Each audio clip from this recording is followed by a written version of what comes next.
एक बंदा जो निकम्मा है, कोई काम नहीं कर रहा, वो अपने आप पे भी बोझ है, वालिदैन पे भी बोझ है, इस कौम पे भी, मुल्क पे भी।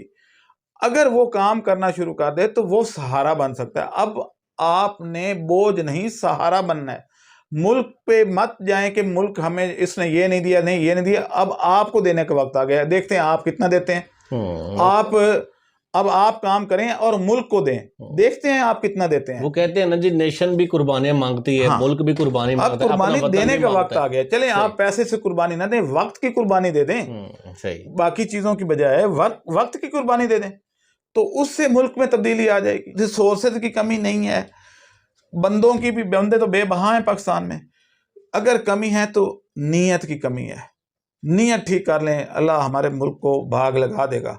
आप देखिएगा कि अगर आप थोड़ा सा काम शुरू कर दें, मुल्क अपने पांव पे खड़ा हो जाएगा। सही है। लोग असल में सर जी मिडल मैन का काम करना पसंद करते हैं, मैन्युफैक्चर नहीं बनते कि खुद चीज़ तैयार करें बेचें, इस तरीके से। बिल्कुल ऐसे ही है। अब ये देखें कि एक बंदा यहाँ से ये उठाता है और कमीशन डाल के इसको दे देता है, वो आगे कमीशन डाल के देता है, तो चीज़ महंगी होती जा रही है। लेकिन प्रोडक्शन नहीं हो रही। प्रोडक्शन होगी तो चीज़ सस्ती होगी। अपने मुल्क में प्रोडक्शन करें। अब मैं ये जो काम किसानों पे क्यों जोर दे रहा हूँ कि ये आसानी से ये पहले भी प्रोडक्शन कर रहे हैं, गंदम पैदा कर रहे हैं दूसरे, तो पहले तो इसको प्रमोट करना है। फिर उसके बाद जो हमारे बाकी सेक्टर्स हैं, बाद में उनकी बारी भी आएगी।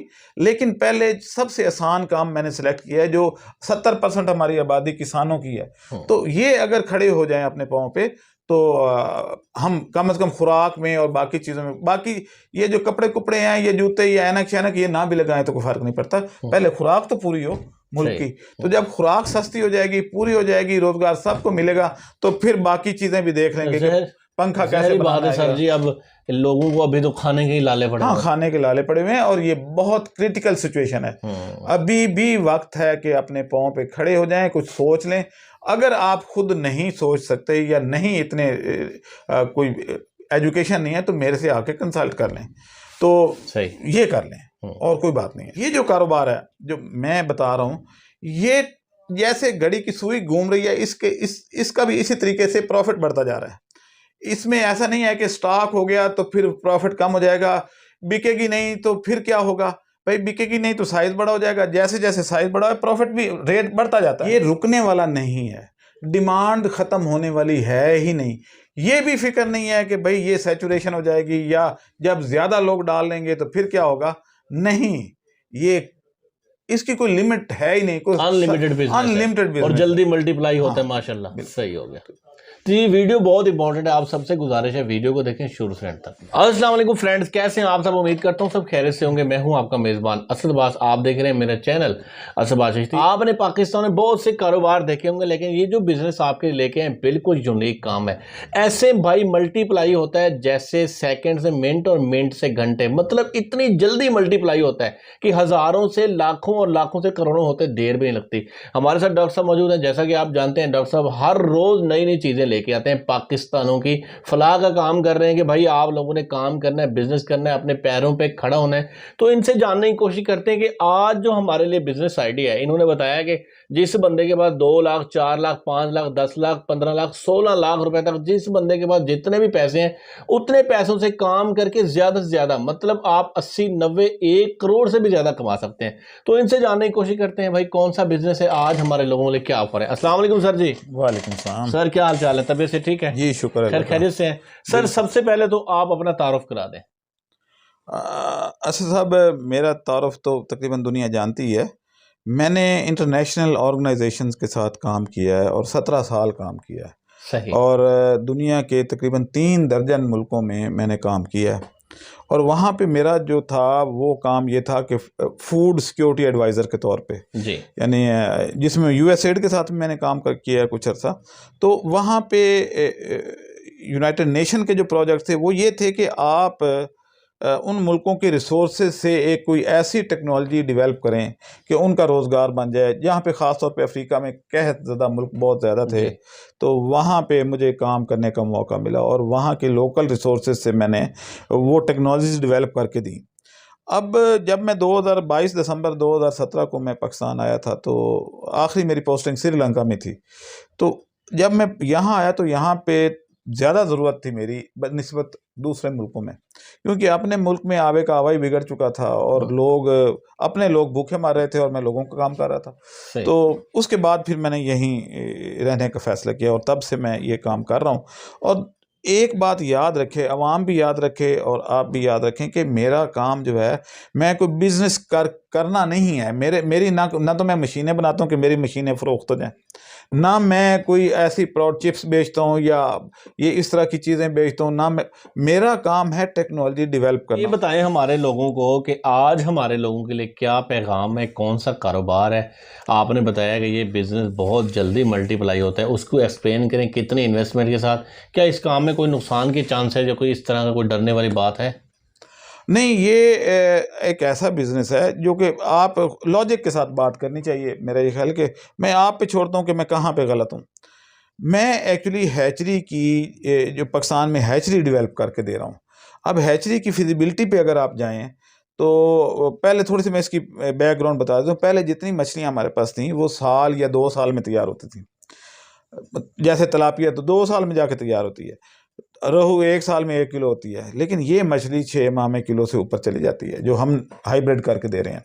अब इसकी क्योंकि यहाँ पे हैचरियाँ नहीं हैं, तो मैंने इसको प्रमोट करना शुरू किया कि इसकी हर तहसील लेवल पे ज़रूरत है जी। क्योंकि मछली जब दूर ट्रैवल करती है तो रास्ते में बच्चा मर जाता है, उसको ऑक्सीजन चाहिए होती है और वो ऑक्सीजन इतनी नहीं होती कि दूर जा सके। तो इसलिए इसकी ज़रूरत तो हर तहसील लेवल पे है, लेकिन पहले मैं बड़े शहरों में इसको डेवलप कर लूँ। जैसे लाहौर में मैंने 4 हैचरियाँ बनवानी हैं, तो 2 बन चुकी हैं, अब बाकी 2 बन रही हैं। इसी तरीके से कराची में कोई एक हैचरी भी नहीं थी, इवन ठट्ठा तक, बल्कि पूरे सिंध में इसकी शायद मेरे इल्म में नहीं है कोई हैचरी हो।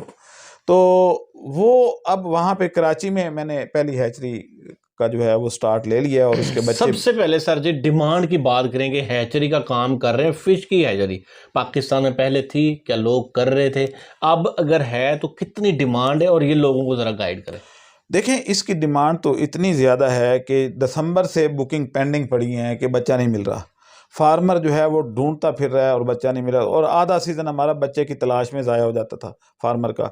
अभी भी कई लोग तो मेरे से गुस्से भी हो जाते हैं कि बच्चा क्यों नहीं दे रहे हमें, आपको हमने बुक करवाया हुआ था तो आप लिफ्ट, हमारा फ़ोन ही नहीं सुनते। फ़ोन तो खैर मसरूफियत की वजह से नहीं सुनता, लेकिन बच्चा आए तो फिर है ना। अभी जितने लोग हैं उनके मुताबिक बच्चा नहीं निकल रहा, पैदा नहीं हो रहा, तो इसलिए तो मैंने हैचरी पे आया हूँ। अदरवाइज मैं भी अगर इसी तरीके से बैठा रहता तो हो सकता है आधे फार्मर मछली डाल पाते और आधे ना डाल पाते। तो इसलिए मैंने इस पे किया है फोकस। और इसकी आपने वो बात की फिजिबिलिटी पे, तो फिजिबिलिटी ये है कि एक मछली एक सीज़न में तकरीबन 2.5 लाख अंडा देती है। 2.5 लाख अंडे से अगर आपका 2 लाख बच्चा निकला है तो आप समझें कि 10 लाख रुपया भी कमा सकते हैं उससे, एक मछली से, यानी एक फीमेल और एक मेल से। अगर 10 मछलियां रख लें तो उससे मल्टीप्लाई देखें कितना होगा। लेकिन मैं इस पे कहता हूँ कि नहीं, कोई हादसा भी हो सकता है, जिंदा चीज़ है ना, तो जिंदगी तो किसी के हाथ में नहीं है। आप इसको आधा काउंट करें, 1 लाख बच्चा, और अगर 5 रुपए का, मैं कहता हूँ 5 भी नहीं, 4 रुपए का बेचते हैं, तो 4 लाख आपको एक मछली एक सीज़न में दे रही है। और अगर आपने 10 मछलियाँ रखी हुई हैं तो 40 लाख रुपए, और अगर 100 मछलियाँ रखी हुई हैं तो आप खुद मल्टीप्लाई कर लें। सही हो गया। तो ये मतलब अगर आपने 10 रखी हुई तो 40 से 50 लाख रुपए की आसानी से एक सीजन में। सही हो गया। सर इसमें कोई नुकसान के चांस? नुकसान के चांस वैसे तो हर चीज़ में, कारोबार तो कोई भी ऐसा नहीं है कि जो 100% आपको गारंटी देता हो, सिवाय आपकी जो है कौमी बचत के और बैंकों के, लेकिन वो देते कुछ नहीं है, उससे ज़्यादा तो पैसा डिवैल्यू हो जाता है और जो बैंक आपको देता कुछ नहीं है। लेकिन कारोबार जो हलाल कारोबार है उसमें प्रॉफिट लॉस के चांसेस तो होते हैं बहरहाल, लेकिन इसमें रिस्क बहुत कम है। सही। क्योंकि ये मछली ऐसी है जो मरती ही नहीं है, बड़ी मुश्किल से मरती है और बड़ा टाइम देती है आपको कि भाई मैं मरने वाली हूँ, मेरा कोई बंदोबस्त कर लो। यानी अगर आप इसको 24 घंटे ये बाहर कहीं गिर भी जाए हवा में तो ये नहीं मरती। ये इतनी सख्त जान बन गई है कि ये वॉकिंग फिश इसको कहते हैं। ये वॉक करती है हवा में, है मछली पानी में रहने वाला, लेकिन इसको हाइब्रिड करने के बाद ये वॉकिंग बन गई है, यानी आप टहलती है और फिर भी नहीं मरती, 24 घंटे गारंटी है। माशाल्लाह, आप बहुत अच्छा एक्सप्लेन कर रहे हैं। डॉक्टर साहब ये बताएं, आपने बताया कि एक सेटअप फिश हैचरी का 16 लाख रुपए में, अब वो 16 लाख से कितनी इनकम होगी, बच्चा कितने का सेल होगा, वो भी फिजिबिलिटी बता दें। देखें 16 लाख का जो है, 16 लाख में कितनी फिश देंगे आप? 16 लाख में हम 40 ब्रीडर देंगे, और उस 40 ब्रीडर में से आप ये देखें कि 40 लाख बच्चा समझे आ गया। 40 लाख को आप 4 से ज़रब दे दें। 5 भी नहीं, 4 से ज़रब दे दें। असूलन तो 5 से आनी चाहिए, लेकिन 40 से ज़रब दे दें चलें, तो 1,60,00,000 रुपया तो आप 1 साल का कमा सकते हैं। क्या बात है, तो इससे ज़्यादा बेहतर बिजनेस और क्या होगा। क्या बात है, तो जबरदस्त। दूसरा ये है कि कोई इसके लिए बहुत बड़े कोई स्ट्रक्चर की जरूरत नहीं है कि जनाब इतना बड़ा 6 मंजिला बिल्डिंग चाहिए और कोई 6 एकड़ जगह चाहिए, या कुछ ऐसा नहीं। 10 मरले से 15 मरले जगह हो तो बंदा भी एक आधा चाहिए लोग आफ्टर करने, एक आध बंदा, वो भी पार्ट टाइम। सही। क्योंकि ब्रीडिंग मैं खुद करवाता हूँ जाके, क्यों ये हर एक इसमें असल में होता ये नहीं है कि बच्चे खुद ब खुद निकल आते हैं। ये टेस्ट ट्यूब बेबी टेक्नोलॉजी है जो कि मेरे पास है, और मैं वो टेस्ट ट्यूब बेबी अप्लाई करता हूँ टेक्नोलॉजी, और उससे इन विट्रो कहते हैं लेबॉर्ट्री के अंदर, तो इन विट्रो टेक्नोलॉजी से ये बच्चे पैदा होते हैं, ना कि ये कि मेल फीमेल के साथ क्रॉस किया और बच्चे खुद ब खुद आ गए, ऐसा नहीं होता। इसमें इन विट्रो टेक्नोलॉजी इस्तेमाल होती है। क्या बात है, जबरदस्त जी। अच्छा डॉक्टर साहब, आप कोई बंदा अगर हैचरी लगाता है तो क्या उसका कोई जो बच्चा है या उसका जो काम है उसमें कोई हेल्प आउट करेंगे बच्चा सेल करने में, मतलब कारोबार बढ़ाने में? बच्चा सारा हम खुद बेचेंगे।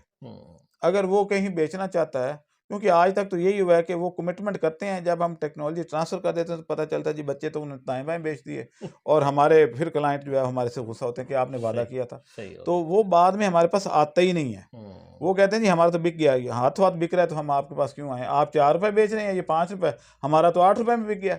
तो वो इस वजह से वो थोड़ा सा होता है, बहरहाल बेचने का मसला नहीं है। सही है।